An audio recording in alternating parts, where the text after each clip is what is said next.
Solve the problem. Under certain conditions, the length of time that it takes for fruit to ripen during the growing season varies inversely as the average maximum temperature during the season.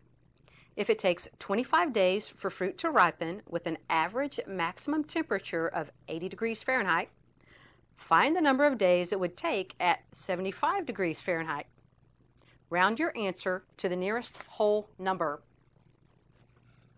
So I've defined some variables here, and I'm going to let L represent the length of time it takes fruit to ripen during the growing season, and I'm going to let T represent the average maximum temperature during the growing season. Now we're told initially that there's a relationship between these two, and that the length of time, L, varies inversely as the average maximum temperature. So we would correspondingly write L is equal to some constant K over T to represent this inverse relationship. Now, as kind of a second part to the problem, we're given a certain situation or scenario. We're told that it takes 25 days for fruit to ripen when there's an average maximum temperature of 80 degrees Fahrenheit. So I'm going to substitute then that 25 days in for L and our 80 degrees in for that average maximum temperature. So 25 is equal to K over 80.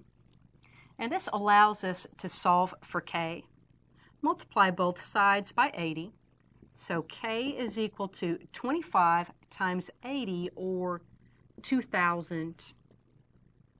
So having solved for K, then we can say that our equation looks like L is equal to 2,000 over T. Now we've got a third part to this problem, a question that's asked of us. Find the number of days it would take for this fruit to ripen during the growing season if we've got an average maximum temperature of 75 degrees Fahrenheit.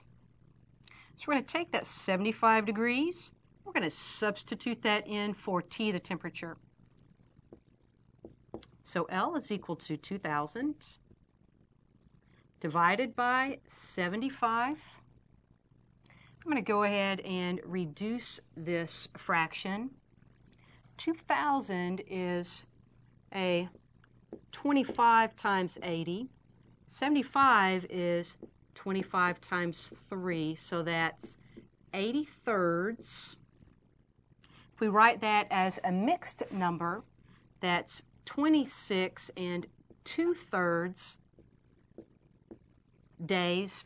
Now, one last thing, we were asked to round this to the nearest whole number. So that 2/3 is going to round up and cause our answer to be then 27 days.